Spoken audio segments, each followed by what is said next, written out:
Assalamualaikum warahmatullahi wabarakatuh. Salam sejahtera untuk kita semua. Pada kesempatan kali ini, kita akan membahas tentang perangkat pembelajaran.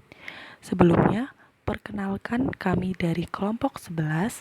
Saya Ananda Nur Azhara dan ada dua rekan saya, Hari Fitria Utama dan Kartika Rahmawati.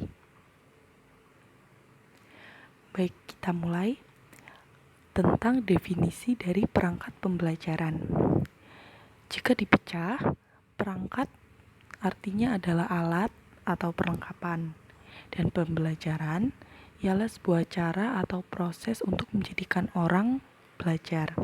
Sehingga dapat kita simpulkan bahwa perangkat pembelajaran ialah sebuah alat maupun perlengkapan yang digunakan untuk menunjang terjadinya proses pembelajaran dengan tujuan akhir adalah untuk mencapai tujuan pembelajaran yang telah ditetapkan. Perangkat pembelajaran sendiri sudah diatur dalam Permendikbud nomor 65 tahun 2013 tentang standar proses pendidikan dasar dan menengah. Di dalamnya disebutkan mengenai penyusunan perangkat pembelajaran yang merupakan bagian daripada perencanaan pembelajaran. Kemudian, terdapat macam-macam dari perangkat pembelajaran. Yang pertama ialah silabus.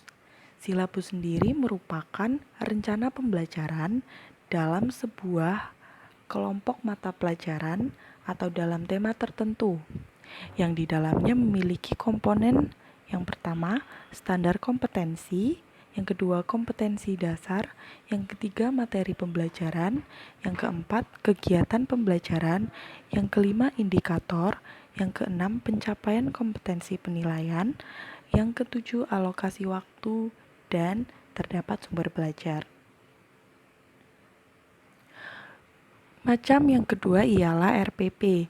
RPP merupakan singkatan dari Rencana Pelaksanaan Pembelajaran, yang merupakan sebuah rencana yang memuat prosedur serta manajemen pembelajaran dalam mencapai kompetensi dasar yang telah ditetapkan pada standar isi yang termuat dalam silabus.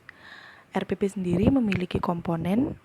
Yang pertama ialah identitas mata pelajaran, terdapat standar kompetensi, terdapat kompetensi dasar, terdapat indikator pencapaian kompetensi, kemudian terdapat tujuan pembelajaran, terdapat materi ajar, terdapat alokasi waktu, terdapat metode pembelajaran, terdapat kegiatan pembelajaran, terdapat penilaian hasil belajar, dan terdapat sumber belajar.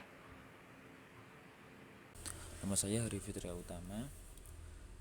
Saya menjelaskan mengenai kalender akademik. Kalender akademik merupakan penetapan waktu yang digunakan dalam sebuah pendidikan untuk kegiatan pembelajaran bagi peserta didik dalam satu tahun ajaran yang di dalamnya mencakup permulaan tahun ajaran, pekan efektif belajar, waktu pembelajaran efektif, serta hari libur. Selanjutnya, prota atau program tahunan. Dalam pengertian lain, program tahunan dapat diartikan sebagai sebuah perencanaan alokasi waktu dalam satu tahun pelajaran untuk mencapai kompetensi dasar dan standar kompetensi yang telah ditentukan sebelumnya. Perencanaan alokasi waktu diperlukan supaya semua kompetensi dasar dalam kurikulum dapat dicapai oleh peserta didik dengan baik. Selanjutnya, program semester atau PROMES merupakan sebuah program yang berisi garis besar mengenai berbagai macam kegiatan yang akan dilaksanakan dan dicapai dalam jangka waktu satu semester. Program semester ini adalah turunan atau penjabaran dari program tahunan. Jadi program semester ini merupakan perincian dari program tahunan. Selanjutnya, RPE atau rincian pekan efektif merupakan perhitungan hari-hari efektif yang terdapat dalam satu tahun ajaran dalam membantu peserta didik untuk mencapai kemajuan belajar. Selain program semester dan program tahunan, diperlukan adanya program mingguan dan harian. RPE ini merupakan penjabaran atau turunan dari PROMES atau program semester. Selanjutnya, buku absensi. Buku absensi sendiri Buku absensi sendiri dapat diartikan sebagai sebuah kumpulan data mengenai kehadiran atau ketidakhadiran peserta didik dengan alasan yang sudah disebutkan. Ya, di sini saya akan menjelaskan alasannya seperti contohnya izin, alfa, atau sakit. Buku absensi berfungsi sebagai pencatat untuk suatu saat digunakan dalam proses penilaian akhir pada masa akhir semester. Selanjutnya, buku jurnal. Buku jurnal atau jurnal harian kelas adalah sebuah perangkat pembelajaran yang disiapkan oleh pendidik atau guru untuk mencatat pelaksanaan kegiatan belajar mengajar setiap harinya, sehingga kepala sekolah tidak hanya mengetahui keaktifan pengajar atau pendidik dalam mengajar, tetapi juga keefektifan dalam kegiatan belajar. Pada akhirnya, hasil dari buku jurnal akan dicatat dalam kelengkapan administrasi kepala sekolah. Sekian dan terima kasih. Selanjutnya akan dilanjutkan oleh teman saya. Halo semuanya, perkenalkan saya Kartika Rahmawati. Di sini akan melanjutkan presentasi dari teman-teman saya mengenai perangkat pembelajaran. Langsung saja, macam perangkat pembelajaran yang ke-9, yakni buku penilaian. Penilaian sendiri menurut Permendikbud nomor 23 tahun 2006 artinya merupakan sebuah proses pengumpulan serta pengolahan informasi yang dibuat untuk mengukur suatu pencapaian hasil belajar peserta didik. Proses penilaian yang dilakukan ini tentunya dilakukan dengan berbagai teknik dan instrumen yang asalnya dari banyak sumber supaya nantinya lebih komprehensif. Sehingga dapat kita simpulkan bahwa buku penilaian ini ialah sebuah kumpulan data hasil pengolahan nilai peserta didik yang dibukukan untuk selanjutnya dapat diamati bagaimana perkembangan peserta didik berdasarkan nilai yang ada. Hasil penilaian yang sudah dibukukan tentunya dapat diolah untuk laporan dalam bundel portofolio. Macam perangkat pembelajaran yang selanjutnya ialah bundel portofolio. Secara etimologi, bundel portofolio atau portofolio ini berasal dari dua kata, yakni port dan folio. Port sendiri merupakan singkatan dari report yang berarti laporan, dan folio sendiri artinya ialah penuh atau lengkap. Jadi portofolio dapat diartikan sebagai laporan lengkap mengenai segala macam aktivitas yang dilakukan oleh seseorang. Umumnya, portofolio ini ialah kumpulan dokumen, individu, kelompok, lembaga, organisasi, perusahaan, maupun sejenisnya yang tujuannya adalah untuk mendokumentasikan perkembangan sebuah proses dalam pencapaian tujuan yang telah ditentukan. Oleh karena itu, bundel portofolio dapat didefinisikan sebagai sebuah kumpulan laporan mengenai segala macam aktivitas peserta didik yang berfungsi sebagai pendokumentasian perkembangan peserta didik dalam mencapai tujuan yang telah ditetapkan.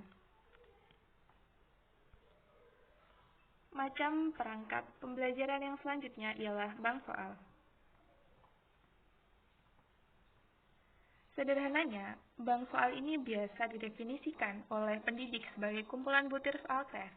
Namun, sepertinya pengertian bank soal ini tidak hanya berisi kumpulan butir teks soal saja, namun juga mengacu kepada sebuah proses pengumpulan butir-butir soal, pemantauan, serta penyampaiannya dengan adanya informasi terkait sehingga memudahkan pengambilan untuk merakit butir-butir soal. Hal ini dikatakan oleh Thorndike pada tahun 1982. Namun, Chopin pun mengatakan pendapatnya pada tahun 1999, yakni bank soal ialah sekumpulan butir tes yang terorganisasi serta dikatalogkan sehingga mencapai jumlah tertentu berdasarkan pada isi dan karakteristik butir. Nah, karakteristik butir ini sendiri meliputi tingkat kesulitan, reliabilitas, validitas, dan lain sebagainya. Dan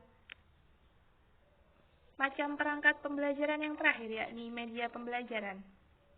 Media pembelajaran sendiri ialah sebuah alat yang membantu proses pendidikan secara efektif yang digunakan oleh pendidik untuk mencapai tujuan yang diinginkan.